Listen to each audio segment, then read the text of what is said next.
Sa bawat yugto ng ating buhay, lagi tayong inilalagay ng panahon sa dalawang uri ng daan. Ang isa ay ang daan ng pag-aaksaya, kung saan ang tao ay nabubuhay lamang sa kasalukuyan ng walang malinaw na direksyon. Inuuna ang pansamantalang aliw at hinahayaang maglaho ang oras na hindi na muling maibabalik. Ang isa naman ay ang daan ng disiplina at tamang asal, kung saan ang bawat maliit na kilos ay may kahulugan at ang bawat pagpupunyagi ay nagiging pundasyon ng hinaharap. Ang tanong ay hindi kung anong daan ang gusto mo, kundi kung anong daan ang pinipili mo araw-araw sa pamamagitan ng iyong ugali. Ang kasaganaan ay hindi biyayang basta nalalaglag mula sa langit. Ito ay bunga ng wastong asal at matatag na pananaw. Ang tao na walang disiplina ay maaring magkaroon ng pera, ngunit ito ay lilisan at hindi mananatili. Ang tao na may tamang pag-uugali ay maaring magsimula sa kaunti, ngunit ang kanyang kayamanan ay unti-unting uusbong at sabay nahuhubog ng kanyang pagkatao. Ang pera ay hindi lamang isang bagay na hawak sa kamay. Ito ay isang lakas na sumusunod sa sinumang may kakayahang pangalagaan ito. Ang tunay na kasaganaan ay hindi nasusukat sa dami ng iyong ari-arian o sa kinang ng iyong kayamanan. Ito ay nakikita sa anyo ng iyong asal, sa kapangyarihang mapigil ang sarili, at sa pananaw na kayang tumanggap ng hamon ng walang pagdaing. Ang ugali ang ugat ng lahat ng uri ng pag-angat. Kapag matuwid ang iyong asal, susunod ang kayamanan at higit pa roon, susunod ang kapayapaan ng loob. Sabi nga ni Epictetus, hindi ang mga bagay ang siyang bumabalisa sa atin, kundi ang ating paghatol sa mga bagay na iyon. Kung gayon, hindi ang kakulangan, hindi ang kahirapan, at hindi ang pagsubok ang tunay na hadlang sa atin. Ang tunay na hadlang ay ang maling pagtingin at ang maling pag-uugali na pumipigil sa atin na makakita ng oportunidad sa gitna ng unos. Ang taong may tamang asal ay makakakita ng liwanag kahit sa dilim, habang ang taong puno ng inggit, katamaran at kawalan ng pagpipigil sa sarili ay mawawala kahit nasa gitna na ng pagkakataon. Kaibigan at kapatid, muli, inaanyayahan kita na mag-subscribe sa ating channel para lagi kang updated sa mga bagong videos na aking gagawin at babago sa pananaw mo sa buhay. Matapos nating maunawaan na ang ugali at pananaw ang tunay na batayan ng pag-angat, dumako naman tayo sa mga asal na siyang nagiging magneto ng kasaganaan. Sapagkat ang pera ay hindi hinahabol tulad ng isang anino, ito ay kusang lumalapit sa sinumang may tamang pamumuhay. Ang mga susunod na ugali ay hindi lamang simpleng payo, ito ay mga gabay na hinubog ng karanasan at karunungan, mga prinsipyong matagal nang napatunayan na kayang baguhin hindi lang ang iyong bulsa, kundi ang mismong landas ng iyong buhay. Number 1, disiplina sa sarili. Sa lahat ng ugali na kailanman ay maaaring hubugin ng tao, ang disiplina sa sarili ang pinakapundasyon, sapagkat ang tao na walang disiplina ay parang mandirigmang walang sandata, madaling magapi ng tukso at panghihina. Ngunit ang tao na marunong mamuno sa kanyang mga pagnanasa at marunong pigilan ang sarili sa labis na luho ay nagiging tunay na malaya. Ang kalayaan ay hindi ang paggawa ng lahat ng gusto, kundi ang kakayahang piliin ang nararapat. Ang taong may disiplina ay marunong maghintay. Hindi siya natitinag ng tukso ng mabilis na aliw o panandali ang ginhawa. Alam niya na ang tunay na tagumpay ay bunga ng mahabang proseso at paulit-ulit na pagpili sa tama kaysa madali. Ang kanyang oras ay hindi ginugugol sa walang kabuluhan, bagkus bawat sandali ay ini-invest niya sa mga bagay na magbubunga ng mas malaki sa kinabukasan. Kung kaya't ang maliit na kita ay nagiging puhunan, ang maliit na ipon ay lumalago at ang pangarap na malabo ay nagiging malinaw na direksyon. Kung ang tao ay walang disiplina, kahit gaano karami ang perang dumaan sa kanyang mga kamay, ito'y maglalaho na parang usok. Ngunit kung siya ay may tamang asal, kahit kaunti lamang ang kanyang hawak, marunong siyang maglaan, mag-ipon at magparami. Tulad ng isang magsasakang nagtatanim, hindi siya naghahabol ng ani sa iisang araw. Alam niyang bawat binhi ay nangangailangan ng panahon, araw at pag-aalaga bago ito maging bunga. Sabi nga ni Seneca, walang tao ang nagiging marunong nang hindi muna naging disiplinado. Ang katalinuhan ay hindi natatagpuan sa dami ng kaalaman, kundi sa kakayahang ipatupad ito sa tamang oras at sa tamang paraan. At dito pumapasok ang disiplina. Ito ang haligi ng lahat ng pag-unlad. ang bantay ng ating mga pangarap at ang tagapag-ingat ng ating hinaharap. Kung nais mong makakit ng pera at makamtan ang pag-angat, ang unang hakbang ay hindi sa negosyo, hindi sa oportunidad, at hindi sa koneksyon. Ang unang hakbang ay ang pamumuno sa iyong sarili. Sapagkat ang taong hindi marunong mamahala ng sarili ay hindi kailanman makakayanan ng pamamahala ng mas malalaking bagay. Number 2, konsistensya sa bawat gawain. Ang disiplina ay siyang unang hakbang, ngunit hindi ito magiging ganap kung walang kasamang konsistensya. Maraming tao ang marunong magsimula, ngunit kakaunti lamang ang marunong magpatuloy. Ang apoy ng inspirasyon ay madaling magningas, ngunit kung walang patuloy na paglalagay ng panggatong ito, ay unti-unting namamatay. Ganyan din ang buhay. Hindi sapat ang isang araw ng sipag at hindi sapat ang isang linggo ng pagtitiyaga. Ang tunay na pag-angat ay bunga ng paulit-ulit na pagkilos araw-araw. Kahit sa oras na nakakapagod at tila walang nagbabago, ang taong may konsistensya ay parang ilog na dumadaloy. Hindi ito humihinto kahit gaano kaliit ang agos, ngunit sa paglipas ng panahon kaya nitong bumutas ng bato. Ang maliit na hakbang na ginagawa araw-araw, kahit gaano kaliit sa paningin ng iba, ay nagiging dambuhalang tagumpay kapag pinag-isa sa pagdaan ng panahon. Kaya nga ang konsistensya ay parang lihim na sandata na tahimik ngunit makapangyarihan. Kung ang disiplina ay ang kakayahang simulan at pigilan ang sarili sa maling gawain, ang konsistensya naman ang kakayahang manatili sa tamang landas hanggang sa marating ang dulo. Ang taong marunong maging konsistente ay hindi natitinag ng pansamantalang kabiguan at hindi siya napapahinto ng kahirapan o pagod dahil alam niyang ang bawat araw ng pagpupunyagi ay isang hakbang palapit sa tagumpay. Sabi ni Marcus Aurelius, ang tagumpay ng buhay ay nakasalalay sa maliliit na bagay na inuulit ng may tiyaga at pagpupursige. At tunay nga, hindi isang dakilang gawa ang nagtatayo ng kayamanan o kasaganaan, kundi ang paulit-ulit na paggawa ng maliliit ngunit tamang bagay. Ang pagtitipid araw-araw, ang pag-aaral kahit walang nakatingin, at ang paggawa ng tama kahit walang pumupuri ay nagiging haligi ng pag-angat. Kung nais mong makaakit ng pera, huwag kang umasa sa biglaang swerte o sa mabilisang paraan. Ituon mo ang iyong sarili sa pagkilos ng tuloy-tuloy, sa paggawa ng maliit na hakbang araw-araw, at sa pagtatayo ng pundasyong hindi matitinag ng panahon. Sapagkat ang konsistensya ay hindi lamang gumagawa ng yaman, ito rin ang humuhubog ng matibay na pagkatao. Number 3, tamang pagpapahalaga sa oras. Ang oras ang pinakamahalagang yaman ng tao. Hindi ito nabibili, hindi ito naipapamana, at kapag nawala ay hindi na muling maibabalik. Ang bawat sandali na nasasayang ay isang pagkakataon na nawala ng tuluyan.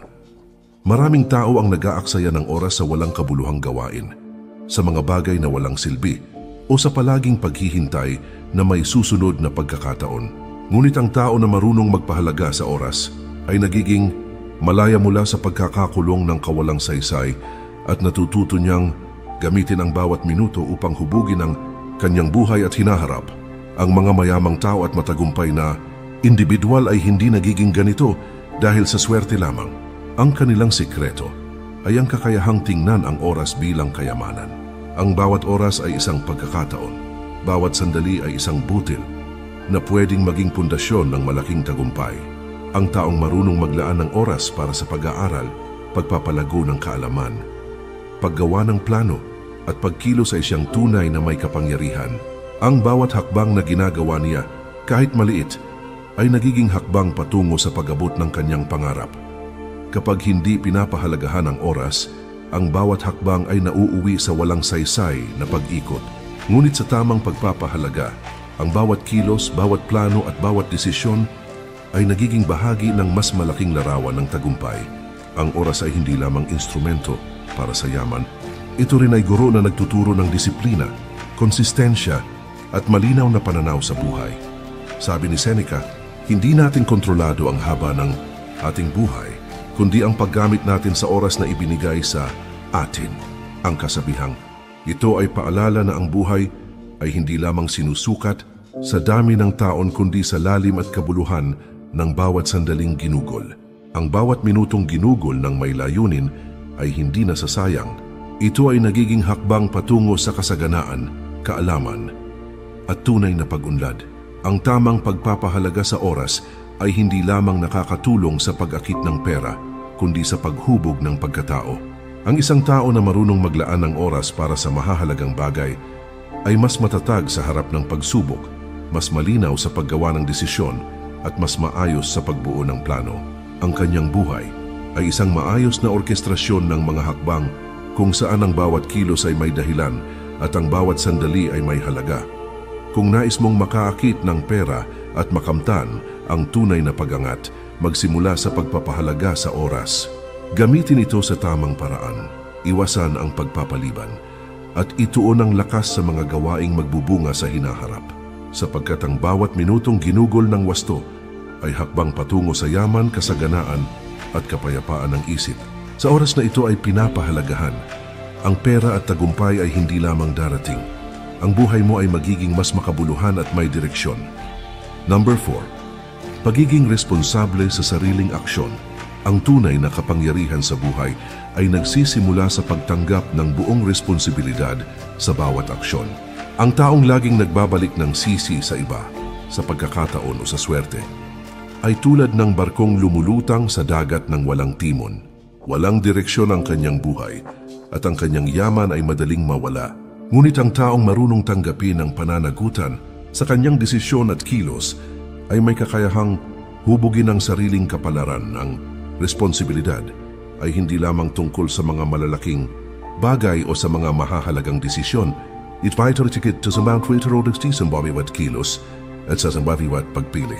Ang isang simpleng aksyon na ginagawa ng may tamang intensyon at pananagutan ay nagiging pundasyon ng mas malaking tagumpay. Ang taong may pananagutan ay hindi natatakot sa kabiguan, bagkus ay itinuturing ito bilang guro na nagtuturo kung paano maging mas mahusay sa susunod. Kapag ang isang tao ay marunong humawak ng responsibilidad, nagiging maayos ang kanyang relasyon sa pera at kayamanan. Hindi siya basta gumagastos ng padalos-dalos. Hindi siya nalulunod sa utang at hindi siya umaasa sa pagkakataon lamang. Ang bawat hakbang sa kanyang buhay ay pinag-iisipang mabuti at ang bawat desisyon ay may malinaw na layunin. Ang responsibilidad ang gumagabay sa kanya upang hindi maligaw sa gitna ng tukso at hindi mawala sa daan patungo sa pag-angat. Sabi ni Epictetus, ang kalayaan ay nagsisimula sa kakayahang mamuno sa sarili at tanggapin ang pananagutan sa bawat aksyon. Tunay nga, walang sino mang tao ang tunay na malaya kung hindi niya kayang pangasiwaan ang sariling desisyon. Ang yaman ay sumusunod sa taong may kakayahang pangalagaan at pangasiwaan ang kanyang buhay ng may pananagutan. Ang pagiging responsable ay hindi lamang nakakaakit ng pera. Ito rin ay nagdudulot ng respeto mula sa ibang tao, nagtuturo ng disiplina at nagbubukas ng pintuan para sa mas malaking oportunidad. Ang taong may pananagutan ay maasahan, maingat at may kakayahang planuhin ang bawat hakbang patungo sa layunin. Kung nais mong makaakit ng pera at makamtan ang tunay na pag-angat, simulan mo sa pagiging responsable sa bawat aksyon at desisyon. Huwag ilihis ang sisi sa iba at harapin ang bawat hamon ng may tapang at malinaw na pananaw. Sapagkat ang tunay na yaman ay hindi lamang nasusukat sa material na bagay, kundi sa kakayahang pangasiwaan ang sarili at ang buhay na ipinagkaloob sa iyo. Number 5. Pagkakaroon ng malinaw na layunin. Walang taong makakarating sa tamang destinasyon kung wala siyang malinaw na direksyon. Ang mga pangarap na malabo, ang mga hangarin na hindi malinaw, at ang buhay na ginagabayan ng alinlangan ay katulad ng barko na naglalayag sa dagat ng walang timon. Ang pagkakaroon ng malinaw na layunin ay nagbibigay ng focus, nagiging gabay sa bawat kilos at nagpapasigla sa bawat hakbang na ginagawa sa kabila ng pagod, kabiguan o tukso. Ang taong may malinaw na layunin ay alam kung saan pupunta at kung paano mararating ang kanyang destinasyon. Ang bawat desisyon ay sinasalamin ng layuning iyon. Ang bawat aksyon ay nagiging hakbang patungo sa kanyang pangarap. Kung ang layunin ay mali o malabo, ang bawat hakbang ay nagiging walang saysay. Ngunit sa tamang layunin, ang bawat maliit na tagumpay ay nagiging pundasyon ng mas malaking pagunlad. Sabi ni Marcus Aurelius, ang buhay ay walang saysay kung walang malinaw na direksyon. Tunay nga, ang kayamanang nais makamtan ay hindi darating sa taong gumugol ng oras sa walang kabuluhang gawain. Ang pera ay sumusunod sa taong may malinaw na plano, sa taong alam kung ano ang kanyang pinaghihirapan, at sa taong may malinaw na dahilan kung bakit siya nagsisikap. Ang pagkakaroon ng layunin ay hindi lamang nakakaakit ng pera. Ito rin ay nagbibigay ng lakas sa harap ng mga pagsubok, nagtuturo ng disiplina, at humuhubog ng konsistensya. Ang taong may layunin ay hindi madaling maligaw ng landas, hindi madaling maapektuhan ng kabiguan, at alam kung paano balansehin ang oras at lakas sa pinakamahalagang bagay. Kung nais mong makaakit ng pera at makamtan ang tunay na pag-angat, simulan mo sa pagtatakda ng malinaw na layunin. Tukuyin kung ano ang gusto mong makamit, bakit mo ito nais at paano mo mararating. Sapagkat sa oras na malinaw ang layunin, ang bawat hakbang ay nagiging tiyak at ang bawat pagkilos ay nagiging makabuluhan. Ang pera at tagumpay ay natural na sumusunod sa taong may direksyon at higit pa rito, nagiging mas makabuluhan at mas maayos ang kanyang buhay. Number 6. Pagiging bukas sa pagkatuto at karunungan. Ang kaalaman at karunungan ay mga yaman na hindi napapawi ng panahon at hindi nawawala kahit gaano karami ang pera na hawak ng tao. Ang taong naniniwala na sapat na ang kanyang alam ay parang naglalakad sa dilim. Limitado ang kanyang pananaw at madali siyang maligaw sa landas ng tagumpay. Sa kabilang dako, ang taong bukas sa pagkatuto ay patuloy na lumalago. Patuloy siyang humuhubog sa sarili at patuloy na nag-aambag sa kanyang hinaharap. Ang bukas na isip ay isang kayamanang higit pa sa material na bagay. Sa bawat libro na binabasa, sa bawat karanasan na pinagdadaanan, at sa bawat tao na nakakasalamuha, may natututunan siyang aral. Ang aral na ito ay nagiging gabay sa paggawa ng tamang desisyon, sa pag-iwas sa pagkakamali, at sa mas mabilis na pag-abot ng layunin.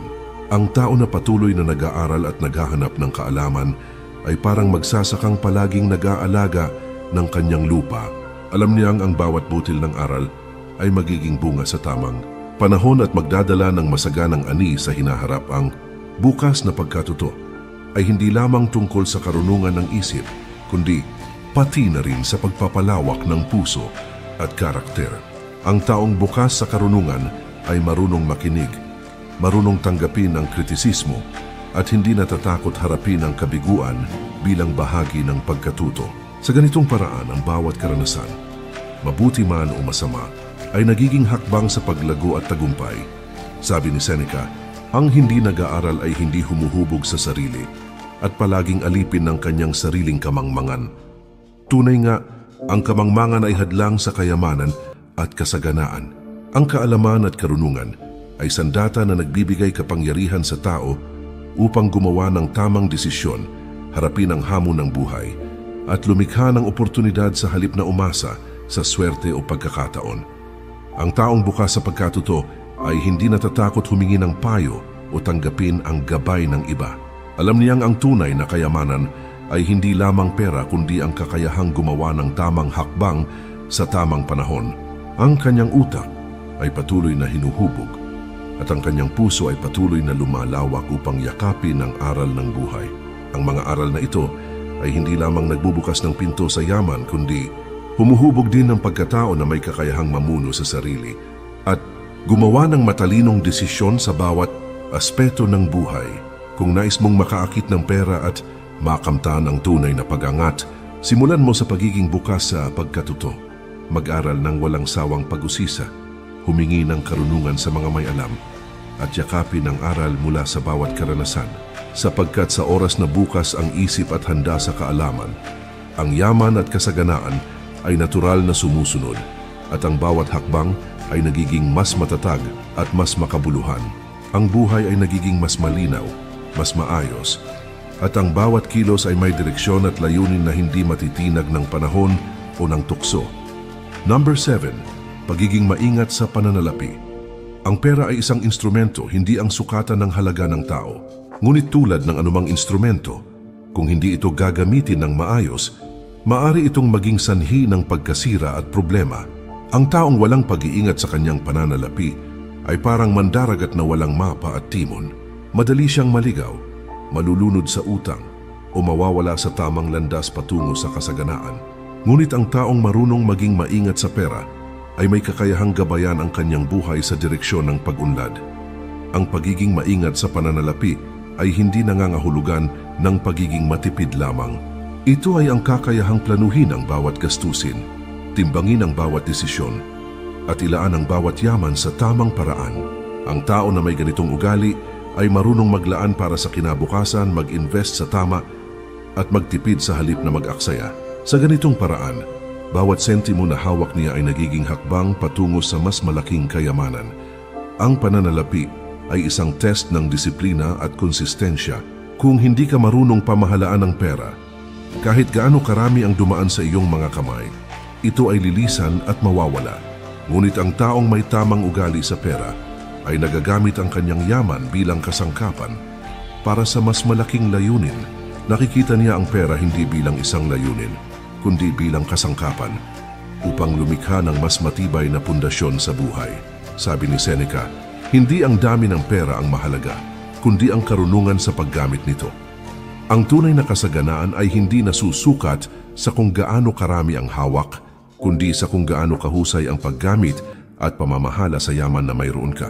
Ang taong maingat sa pananalapi ay marunong maglaan para sa hinaharap, hindi nagmamadali, at hindi pinapayagan ang tukso ng agarang kasiyahan na sirain ang kanyang pundasyon. Ang pagiging maingat sa pera ay hindi lamang nagdudulot ng kayamanan, kundi nagbubukas din ng kalayaan sa buhay. Hindi ka nagiging alipin ng utang, hindi ka natatakot sa kawalan, at may kapangyarihan kang gumawa ng matalinong desisyon sa bawat aspeto ng buhay. Ang tamang pamamahala sa yaman ay humuhubog ng karakter, nagpapalawak ng pananaw, at nagiging sandigan sa panahon ng pagsubok. Kung nais mong makaakit ng pera at makamtan ang tunay na pag-angat, simulan mo sa pagiging maingat sa pananalapi. Planuhin ang bawat hakbang, gamitin ang yaman ng may karunungan, at ituon ang bawat desisyon sa mas malaking layunin. Sapagkat sa oras na natutunan mong pahalagahan at pangasiwaan ng pera, ang kayamanan ay sumusunod at ang iyong buhay ay nagiging mas matatag, mas maayos, at mas makabuluhan. Number 8. Pagiging mapagpasensya at matiyaga. Sa mundong puno ng tukso at agarang gantimpala, ang isa sa pinakamahalagang ugali na nagdadala ng tunay na yaman ay ang kakayahang maging mapagpasensya at matiyaga. Ang pera at tagumpay ay hindi agad dumadaloy sa sino mang walang kakayahang maghintay. Ang tao na nagmamadali, na nais lahat ng bagay ng sabay-sabay, ay kadalasan nauuwi sa pagkabigo at pagkasayang ng pagkakataon. Ngunit ang taong may pasensya at tiyaga ay marunong maghintay sa tamang panahon, gumawa ng tama sa bawat hakbang, at panatilihin ang kanyang direksyon kahit matagal bago dumating ang bunga. Ang pagtitiyaga ay hindi lamang tungkol sa paghihintay, kundi sa patuloy na pagkilos sa kabila ng kahirapan at kabiguan. Ang isang maliit na aksyon araw-araw, kapag pinagsama-sama sa paglipas ng panahon, ay nagiging pundasyon ng malaking tagumpay. Tulad ng isang magsasakang nagtatanim, hindi niya inaasahan na ang binhing itinanim ay biglang tutubo at magbubunga agad. Alam niyang ang bawat araw ng pag-aalaga ay nagdadala sa kanya ng masaganang ani sa tamang panahon. Sabi ni Epictetus, walang tao ang namumuhay ng mabuti kung hindi siya marunong maghintay at magtiyaga. Tunay nga, ang tunay na kasaganaan ay bunga ng pagtitiyaga sa mga tamang gawain, ng pagtiis sa pansamantalang hirap at ng kakayahang manatili sa tamang landas kahit ang bunga ay tila malayo pa. Ang mga mayayamang tao at matagumpay na individual ay nagtagumpay hindi dahil sa swerte, kundi dahil sa kanilang kakayahang maghintay, magsikap at magtiyaga sa kabila ng lahat ng hadlang. Ang pagiging mapagpasensya at matiyaga ay nagdudulot ng mas malalim na pag-unawa sa sarili at sa mundo. Ito ay nagbubukas ng isip upang makita ang oportunidad sa gitna ng pagsubok at humuhubog ng karakter na matatag sa harap ng anumang unos. Kapag natutunan mong maghintay at magtiyaga, ang bawat hakbang ay nagiging makabuluhan at ang bawat pagkilos ay nagdudulot ng mas matibay na pundasyon sa hinaharap. Kung nais mong makaakit ng pera at makamtan ang tunay na pag-angat, simulan mo sa pagiging mapagpasensya at matiyaga. Gawin ang tama araw-araw, panatilihin ang direksyon, at huwag panghinaan ng loob kahit matagal bago dumating ang resulta. Sapagkat sa oras na natutunan mong pahalagahan ang tamang proseso, ang yaman, kasaganaan, at tagumpay ay kusang darating at ang bawat hakbang sa buhay ay nagiging mas makabuluhan at puno ng direksyon. Number 9. Pagiging bukas sa pagbabago at adaptasyon. Ang mundo ay patuloy na nagbabago at ang tao na hindi marunong sumabay ay madaling maligaw at maiiwan sa likod. Ang pera at oportunidad ay hindi nananatili sa mga nakatigil sa nakaraan. Ang tao na matigas ang ulo at ayaw tumanggap ng pagbabago ay madalas mawalan ng pagkakataon at hindi makakaabot sa kanyang potensyal. Ngunit ang taong bukas sa pagbabago at marunong umangkop ay nagiging magneto ng kasaganaan. Ang bawat pagbabago, gaano man kaliit o kalaki, ay nagiging pagkakataon upang lumago at magtagumpay. Ang adaptasyon ay hindi simpleng pagtanggap sa bagong sitwasyon, kundi ang kakayahang umangkop ng may karunungan. Ang isang tao na bukas sa pagbabago ay marunong suriin ang sitwasyon, tuklasin ang tamang hakbang at gumawa ng desisyon na kaayon ng kanyang layunin. Ang kanyang isip ay hindi nakatali sa nakaraan, bagkus ito ay nakatuon sa paglago, sa pag-unlad at sa mas malinaw na kinabukasan. Sabi ni Marcus Aurelius, ang matalino ay hindi lumalaban sa pagbabago, kundi ginagamit ito upang hubugin ang kanyang sarili. Tunay nga, ang kasaganaan ay hindi lamang nakukuha sa kung ano ang nasa paligid, kundi sa kakayahang tanggapin ang pagbabago at gamitin ito sa sariling kapakinabangan. Ang yaman ay sumusunod sa taong marunong umangkop, hindi sa taong ayaw tumanggap ng hamon o bagong sitwasyon. Ang pagiging bukas sa pagbabago ay humuhubog ng katatagan at malawak na pananaw. Ito ay nagtuturo ng disiplina sa isip, nagpapalakas ng konsistensya at nagbubukas ng pinto sa mas malaking oportunidad. Ang taong marunong umangkop ay hindi natitinag ng pagkabigo, hindi natatakot sa hindi inaasahang pangyayari at alam kung paano gawing oportunidad ang hamon. Kung nais mong makaakit ng pera at makamtan ang tunay na pag-angat, simulan mo sa pagiging bukas sa pagbabago. Yakapin ang bawat pagkakataon na magbago, mag-adjust sa bagong sitwasyon at gamitin ang karunungan upang lumago sa gitna ng pagbabago. Sapagkat sa oras na marunong kang umangkop, ang kayamanan at tagumpay ay natural na sumusunod at ang iyong buhay ay nagiging mas matatag, mas malinaw at mas makabuluhan. Number 10. Pagiging mapagkumbaba at may tamang pananaw sa yaman. Ang tunay na kayamanan ay hindi nasusukat sa dami ng pera o material na bagay na hawak ng tao. Ang kayamanan ay nasusukat sa kakayahang pahalagahan ng mayroon, gamitin ito ng matalino at humubog ng tamang pananaw sa buhay. Ang tao na mayaman sa isip, ngunit mayabang at walang pagpapakumbaba, ay madaling maligaw sa landas ng kasaganaan. Ang kanyang puso ay madaling malito, at ang yaman ay maaaring magdulot ng problema sa halip na kabutihan. Ngunit ang taong mapagkumbaba ay marunong gamitin ang kanyang kayamanan bilang instrumento upang mapabuti ang sarili, ang pamilya at ang lipunan. Ang pagkakaroon ng tamang pananaw sa yaman ay nangangahulugang nauunawaan mo ang limitasyon nito at ang tunay na layunin nito. Ang pera ay hindi lamang para sa pansariling kasiyahan, kundi para sa paglago sa seguridad at sa pagtulong sa iba. Ang taong may tamang pananaw sa yaman ay hindi alipin ng kanyang pagnanasa, hindi natutukso ng labis na luho at marunong mamuhunan sa mga bagay na magbubunga sa hinaharap. Sabi ni Epictetus, ang mayaman ay hindi siya na marami ang ari-arian kundi siya na kontento sa kung ano ang mayroon at marunong gamitin ito ng wasto. Ang mapagkumbabang tao ay nagtatamo ng respeto at tiwala mula sa iba. Lumalawak ang kanyang pananaw at nagiging bukas sa mga oportunidad na hindi nakikita ng taong sakim o palalo. Ang yaman na ginagamit ng may tamang intensyon at tamang pananaw ay lumalaki at nagiging pundasyon ng mas matatag at makabuluhang buhay. Ang mapagkumbaba at tamang pananaw sa yaman ay hindi lamang nakakaakit ng pera. Ito rin ay nagdudulot ng kapayapaan ng isip, nagpapalakas ng karakter, at humuhubog ng tamang ugali sa bawat desisyon. Kapag natutunan mong gamitin ang kayamanan ng may tamang pananaw, ang pera ay nagiging kasangkapan sa pag-angat ng buhay at hindi hadlang sa personal na paglago. Kung nais mong makaakit ng pera at makamtan ang tunay na pag-angat, simulan mo sa pagiging mapagkumbaba at pagkakaroon ng tamang pananaw sa yaman. Pahalagahan ang mayroon, gamitin ito ng matalino At ituon ang bawat hakbang sa pagbuo ng mas matibay at makabuluhang buhay, sapagkat sa oras na marunong kang maging mapagkumbaba,